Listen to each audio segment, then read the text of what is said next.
Marry for love? For most of history, the idea would have seemed silly.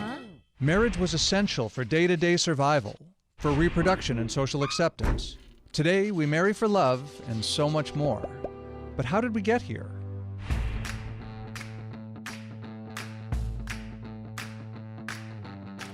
Let's look to Abraham Maslow as our unlikely tour guide. Maybe you learned in Psych 101 about his hierarchy of needs, with physiological and safety needs at the bottom, belonging and love needs in the middle, and esteem and self-actualization needs at the top. Like a video game of life, you can't pursue the higher needs until you've met the lower ones. For thousands of years, spouses were workmates. They struggled together to produce the food, clothing, and shelter required to survive. Then, starting around 1850, America and other Western nations industrialized. Increasing wealth meant that more people could meet those low-level needs without being married. For the first time ever, personal fulfillment became a primary goal of marriage, which jumped up to Maslow's love and belonging level. Spouses went from workmates to soulmates.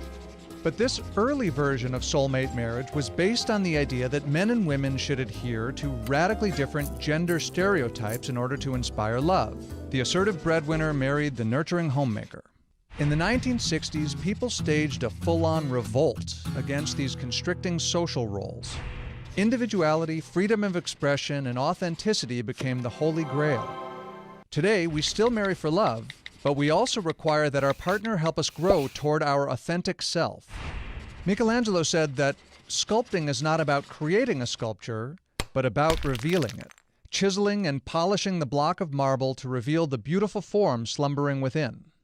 Similarly, married people began looking to their partner to sculpt away their flaws and facades, bringing forth the authentic self buried within.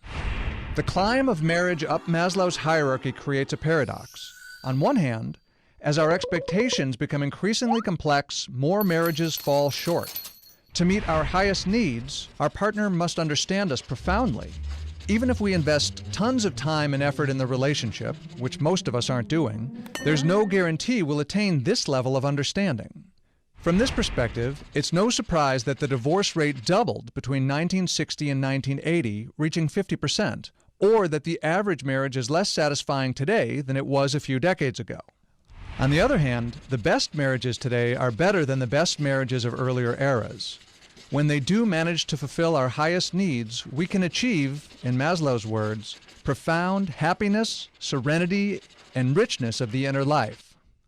In our grandparents' era, a loving and respectful marriage generally made people happy. Today, many of us find such a marriage disappointing if it doesn't also facilitate our voyage of self-discovery and personal growth. But those of us whose marriage achieves all of that enjoy a level of marital fulfillment that Grandma and Grandpa wouldn't have dreamed possible.